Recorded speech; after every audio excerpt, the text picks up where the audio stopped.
award-winning Tennessee Wildcast is on the air with the latest on hunting, fishing, boating, wildlife watching, and all things outdoors. Make welcome your host, drummer and outdoor expert novice, Jason Harmon. Hello, everybody, and welcome to this edition of Tennessee Wildcast. We thank you for tuning in. Thanks for watching, for listening. We got a great show lined up for you today, Don. Excellent. I'm excited. We're going to listen to birds, listen to some music. Yeah, it's going to be fun. I know. I came across Ranger. This is Ranger Keith on Instagram the other day, and I thought, man, this guy is cool. We need to get him in studio. And then I learned more about him by digging around. Blood, Sweat, and Tears on the NBC, The Voice. I'm like, man, this guy is cool. So it's a long, weird story. I can't wait to hear about it. Yeah, I know. This is new for all of us. So I'm excited to learn about Keith and what he does and what he loves to do. Yeah. It's gonna be fun. Don, you want to kick off with the radio station? Yeah, in honor of the West Tennessee connection we got going here this morning. We'll shout out to WMC. We are on 790 there every Saturday morning. We just follow Larry Ray's program, and anyway, we appreciate him and all the folks at WMC and all our other radio partners. There's about 23 of them out there, and we appreciate them very much. Yeah, we love our radio stations. You can listen to this show east to west. That's right. So it's pretty cool. Plus all the social stuff, so it's pretty amazing. Social media, your favorite podcasting app, we're out there, so go listen to us. Go watch us if you want to see us. This will be a good show to watch. Oh, yeah, exactly. Check out Keith and see him play guitar a little bit here in a minute. But Keith, let's jump right in. This is Ranger Keith on Instagram as well on TikTok. We'll pull it up on the screen for people who are watching it and want to see it. But I just think it's cool. You go out in the woods and you listen to birds and you educate people on what they're hearing. And but anyway, just tell us a little about yourself and we'll jump into some of this. I mean, I get a lot of that on there where people are like, what kind of green screen are you using? Like, no, it's just a tripod. I'm not smart enough for any of that. Tripod in the woods. Just hit the red button and call them out. Yeah. So I guess let's jump back and tell us about yourself and how you became a ranger, and then kind of how your life's evolved. Sure. Yeah. So my name is Keith Paluso. I grew up in Tipton County, just north of Memphis, Tennessee. Tennessee boy. Yeah. And I've always been into the outdoors. I remember being in the third grade. Miss Jenkins asked me what I wanted to be when I grow up, and I said I want to be a herpetologist. She said, I don't know what that is, but you make sure you wash your hands. I wanted to study snakes. When I was a kid, I had posters of snakes and stuff on the wall instead of cars and stuff like that, and was in Boy Scouts, grew up in Scouts, and was camping once or twice a month from the time I was probably 10 or 11 until I was about 19. Yeah. And so when I went to college, I'd grown up also playing music with my brother. My brother's a really incredible musician, and we'd been playing together all our lives. But whenever we went to college, we went to University of Tennessee at Martin, and he went and studied music, and I said, I'm going to go be a biology major. And so I studied mostly reptiles and amphibians all through college. And so I quit playing music altogether because I had to buckle down. The first couple of years, you don't buckle down so much. And then I buckled down the last year really hard. And I'd been working for the Park Service throughout most of my college career as a seasonal ranger. I started off at Natchez Trace State Park and then spent 3 seasons at Reelfoot Lake. I'm just absolutely in love with that place. Wow. I had no intention of being a ranger, though, at all. I wanted to go on to graduate school, wanted to go and do research, basically. And by the time I was about to graduate, I was ready to go to southeastern Louisiana to study snakes down there. And at the last minute, I was like, no, I think I'm going to go be a ranger. And so right when I graduated, I hired on as a ranger at Mousetail Landing State Park over in Perry County. Okay. And, it's 1,200, 1,400-ish acres out there of just middle of nowhere. And I just loved it. And spent about 2.5 years there and transferred over to David Crockett State Park in Lawrence County and was there for about 3 years. And when I was with Tennessee State Parks, I was on our special operations response teams, where if there's any kind of critical incident on the parks statewide, you jump out with a couple other people and go help with that.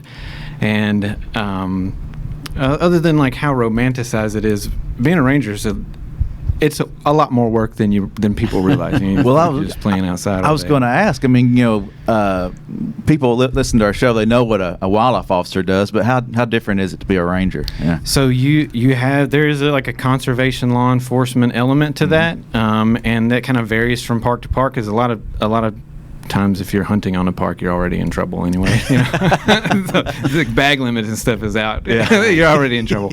But some parks are not that way. Yeah, some are open. So you have like conservation law enforcement element. You also have a lot of emergency response. You're going to do a lot of medicals and stuff like that too. But you're also the management system of the park. And so however many employees your park has, whether it's a resort park or it's a place like Mousetail that has like 6 employees, the way it goes is your ranger staff is the management. So you have like the park manager who is a ranger. Okay. And then you have however many rangers that are under that person, and then the operations of the park, like boat docks and cabins and whatever money making, revenue generating operations and stuff are supervised by rangers. And so you're the emergency operations, you're the management of the park in general, but then you also have a business with revenue goals that you have to manage, and all that stuff too, and personnel and all those things. And so it's a million things at once every day. Yeah. So It kind of reminds me just a little bit of our wildlife management areas, because a lot of the guys that are taking care of those properties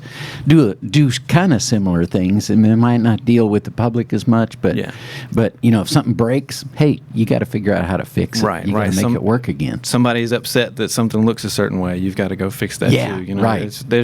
There's a lot. There's a lot to it, and so if you live there too, for most of us, and so you never really leave. So like I manage the maintenance crew and stuff, and I live right next to the shop. And you can't turn it off. And I'm the kind of person that lives that way, whether I'm working for the parks or I work for myself. I'm just always working. And so about 6-7 years into that, I was feeling it. I was pretty burnt out, and I still love that career, and on all the people that I worked with, it's incredible. Yeah. But my wife was like, dude, you need a hobby that has nothing to do with being outside. Don't go like run trails or anything like that. You're going to see something you need to fix, you know, and like go grab one of those guitars and get back in a guest bedroom and go get out of my face, and so yes, dear. Yeah. She's the brains in the operation anyway. So I was like, yeah, that's probably a great idea. And so I put up a couple of videos on YouTube here and there, and within like 3 months or so, ended up on The Voice. Wow. And that's awesome. And if you follow any of the people that ever go on that show, like you have kids that are on the show and you have grown-ups and stuff, but I was the only grown-up that like did not play music for a living. Okay. Already, it make it seem like everybody just kind of comes out of nowhere. But I remember getting into LAX for the first time. It was like I saw they're like kind of collecting the contestants and stuff, and we're getting ready to get in this van. So I'm like meeting people. I'm like, hey, how's it going? I'm Keith. Like I'm a park ranger. What do you do for a living? And this one, this lady that she's absolutely incredible. She's incredible. She's on my season. Her name's Sandy Red. And as soon as she walks to you and you see her, you're like, she's a rock star. What am I doing here? And so I like shook her hand. I was like, hey, I'm Keith. I'm a park ranger, and I play music sometimes. What do you do for a living? And she was trying not to be condescending at all. She's trying to just let me down easy. She was like, I'm a singer. And I was like, oh man, what am I doing here? And so despite all that, I ended up going on the top 24 with started off on Blake's team, and then jumped on to Adams for a minute, and then I was gunning for Kelly Clarkson's team the whole time, and so I went to the top 24 eventually with Kelly, and that all kind of started everything for me. Wow. So I got not long after that, I was driving around playing a lot of shows in Texas and stuff, and I went back to being a park ranger kind of part-time just because that's what I know how to do. Yeah, you love it. Yeah. And I got a call from the manager of Blood, Sweat, and Tears, like played Woodstock Blood, Sweat, and Tears. Yeah, Blood, Sweat, and Tears. And, and he was like, he's going to be mad that I did this impression, but he's like, hello, Mr. Keith, this is Larry Dorr with Blood, Sweat, and Tears. And I was like, hi. And he said, we saw you on television, was going to see if you want to be our new singer. And I was like, wow. this is a scam. There's no way, not a chance. And I was like, sure, manager of Blood, Sweat, and Tears. That sounds great. Let's do that. And I was like, well, when's our first rehearsal? He's like, no rehearsals. You just show up to your first show in Fort Lauderdale in front of 8,000 Floridians, and you either play good or you get fired. Like, so it can't be serious. There's no way. I was like, and so I'm like 31 with a mortgage and a family and like a small child and stuff. And I was like, yeah, sure, sounds great. Like, let's just go all in on this gamble. And it turned out not to be a scam. I did not think I was going to get to Fort Lauderdale and come back with both of my kidneys. I was like, this is a scam. I'm losing a kidney, but I've got them both still, and I've been touring with them for a couple of years now. Man, that's incredible. So how often do you go out with Blood, Sweat, and Tears then? When I first started, we were doing like 80-something shows a year. And now, like, when the pandemic hit in March of 2020, all of our shows for that year got canceled. Right, yeah. And then now we're kind of starting back off slowly and cautiously with like probably 30 or 40 shows a year right now. And so I have more time to go bird watching. That's neat. That's neat. Yeah. That's worked out pretty well then. But that's kind of how I started doing the birding thing. Whenever all the tours got canceled and stuff, I noticed there was an open ranger position at Shelby Forest, which is in Memphis. I grew up going to that park. It's incredible. I mean, the place is gold mine. It's 20 square miles just north of Memphis. The place is huge, and absolutely beautiful. And so I talked to the manager. I was like, hey, I wouldn't mind like coming back as a ranger over there. I don't know if touring is ever going to happen again. And so I ended up there, and I was like, well, I guess that's what I'm doing now. And so I started making birding videos and birding content. That's kind of how I found you on TikTok. Yeah. And I think it was just such there was very good timing to it because it was the tail end of 2020. Everybody's stressed out. And it's not just like listening to bird calls. There's like a meditative, like mindfulness aspect to it. And I feel like that was kind of, I feel like with good medicine for folks. I feel like with music as a business, like if you're a person like me, where my whole career has been based around service, like doing things for other people, and you go into a business like music where it's very self-serving and self-promotional, where you're just like, please come to my show, please support me and do this. But it feels like your songs are what you're doing in return. But in my mind, like that's not enough for me. Right. And so I feel like doing that's a way I do things and help people. And so I like it. Well, let's show folks one of these videos. Yeah, I think it's cool. So turn your radio up. I'm out birding this morning, and I thought you might want to take a minute to just be present. We're just going to sit and listen and let the world be whatever it is. If you don't know your bird calls, that's okay. I'll tell you what they are as we go. There we go. Easy, wheezy, wheezy. Black and white warbler. Cheeseburger, cheeseburger, cheeseburger. Carolina wren. Chiree, chiree, chiree. That's an American robin. Tawa, tawa, tawio, or wanna in a video. Hooded warbler. Black and white warbler again. American robin again. Carolina wren again. Brrrr. Chipping sparrow.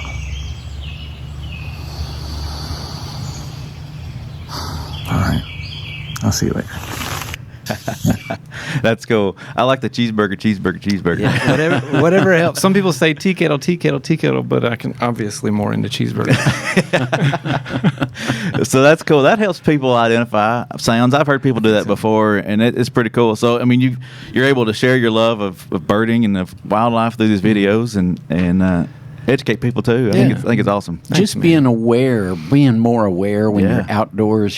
Sometimes I'll hear, and I'm not a bird call expert for sure, but I'll just try to absorb all the birds that I hear in the morning when I'm walking my dogs. Just the symphony of birds. Absolutely. Around. And I think a lot of people are starting to notice things like that now where they didn't before. I think so too, and I think all of our minds are so busy all the time. You're seeing a million advertisements every day, and you're wondering what your next step is and all of that. And I think taking a minute to just check out of that and just become aware of your immediate surroundings and just let it be what it is. I think that's good medicine. All right. Yeah, for sure. Speaking of immediate surroundings, there's a guitar in his surrounding, right? I think now's a good time to hear a song. Yeah, that's what I'm thinking.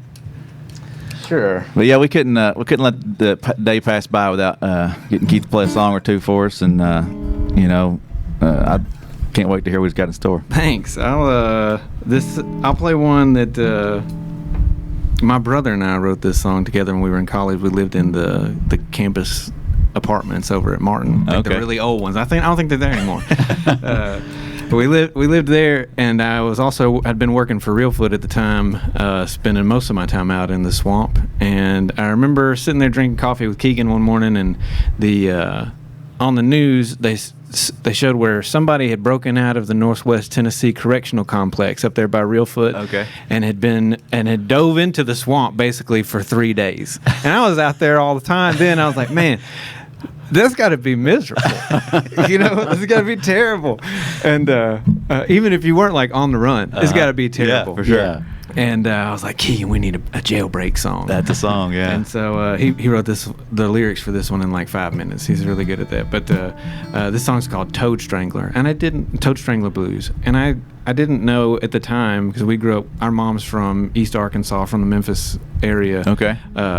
And it basically speaks in Southern sayings, you know what I mean? And I didn't know that nobody else in the world knew what a toad strangler was, other than that. It's a hard rain. It's a rain so hard that it could possibly drown a toad. Have you ever heard that? Yeah, I've heard it. Oh yeah. Because Very sometimes familiar. I play this one and people are like, "Oh, a what now?" So, this is Toad Strangler Blues.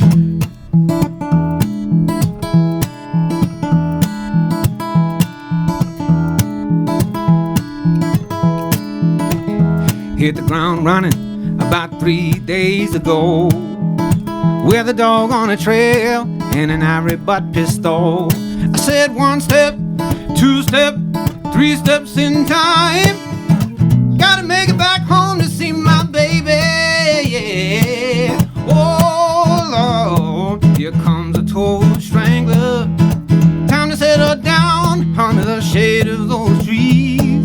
And I'll be praying to God then the lightning doesn't come. Got metal on my hands and on my feet. Well, we hold up here in this apple field. Was a nice day's rest while we ate our fill. Then the dogs came running, warden came a hollering. Time to hit the trail for the skin you hide. Yeah. Oh Lord, here comes a toad strangler.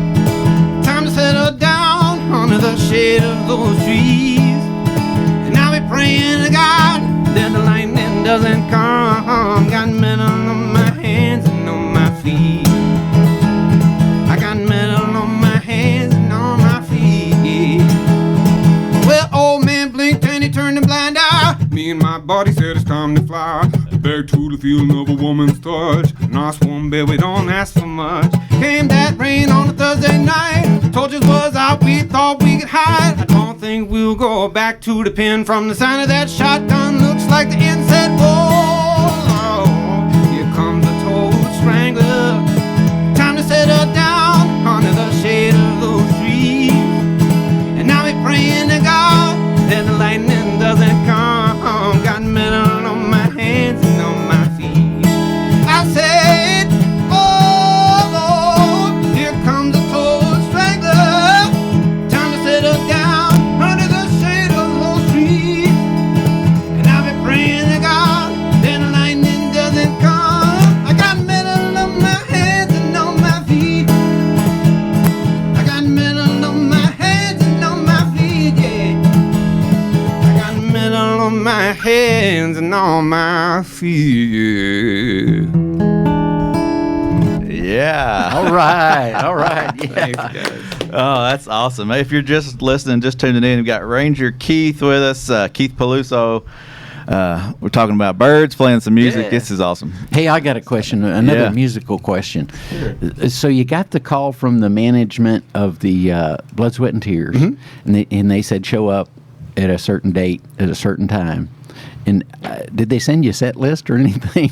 Or how'd that work? That's another scary part. So you have the album versions, right? That you can listen up everywhere. Sure. But the band's been touring continuously since then, and has had so many members throughout the years, and I think that's what keeps the music alive.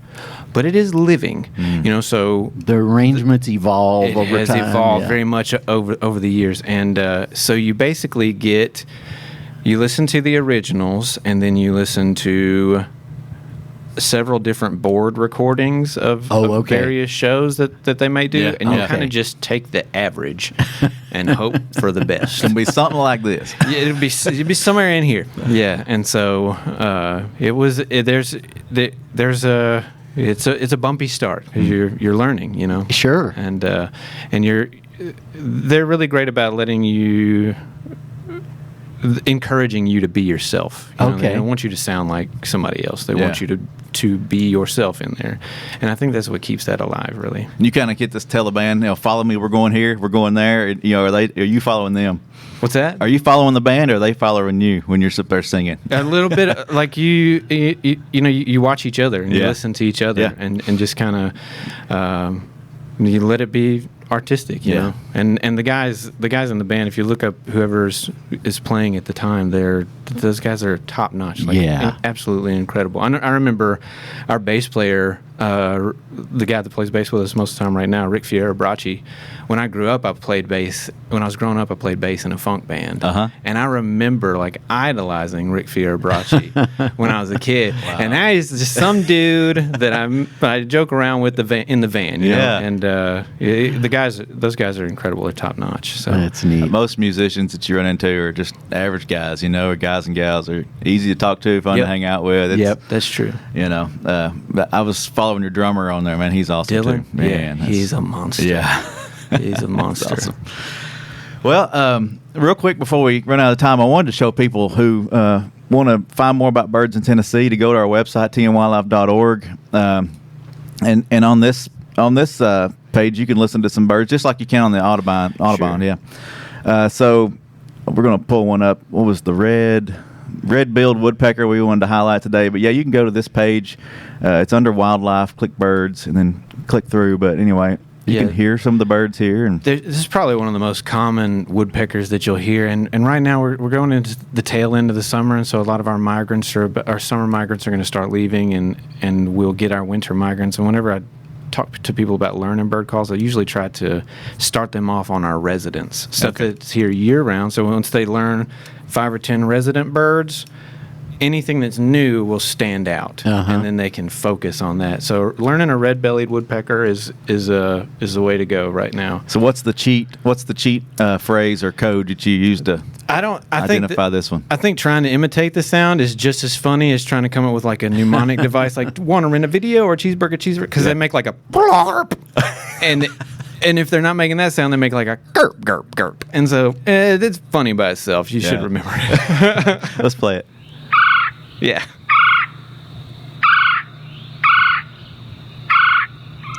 I like this next one. Yeah.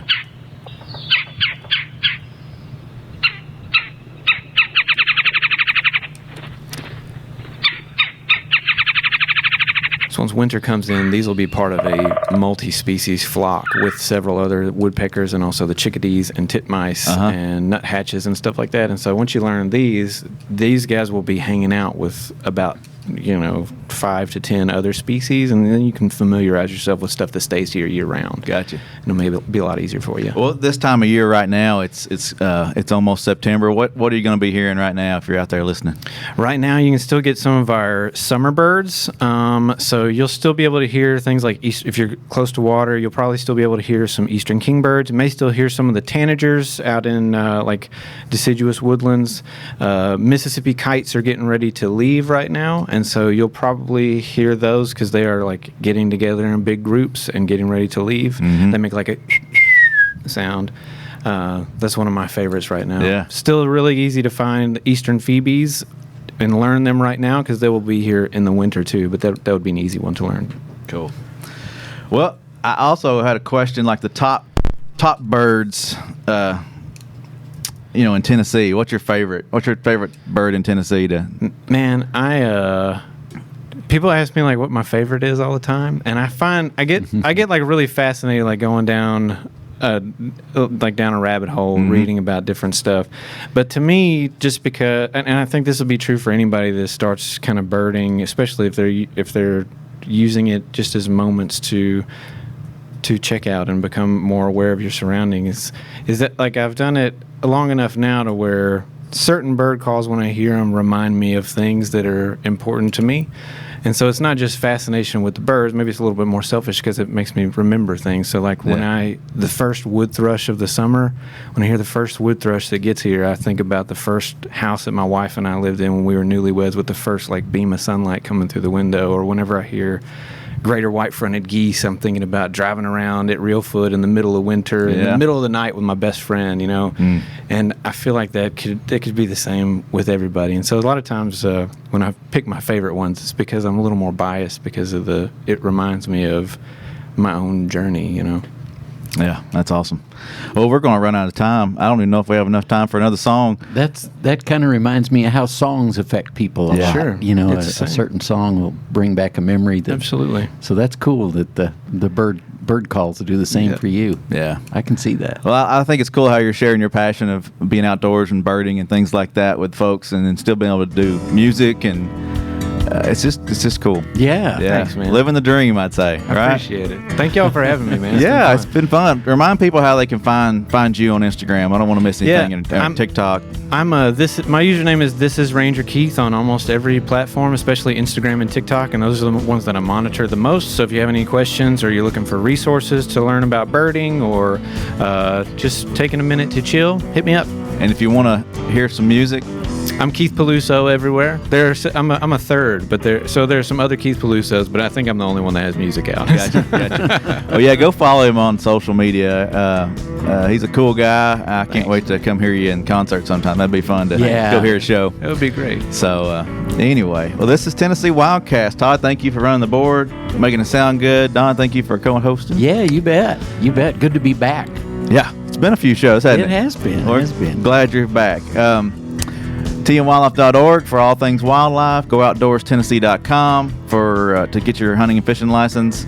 And don't forget shop.gooutdoorstennessee to pick up a hat or some cool swag from TWRA.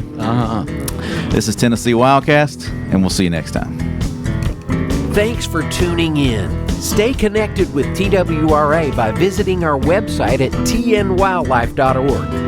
And follow us on Facebook, Twitter, and Instagram. Hey, it's all about Tennessee wildlife. It's what we do. Tennessee Wildcast will be on the air again next week. We'll see you then.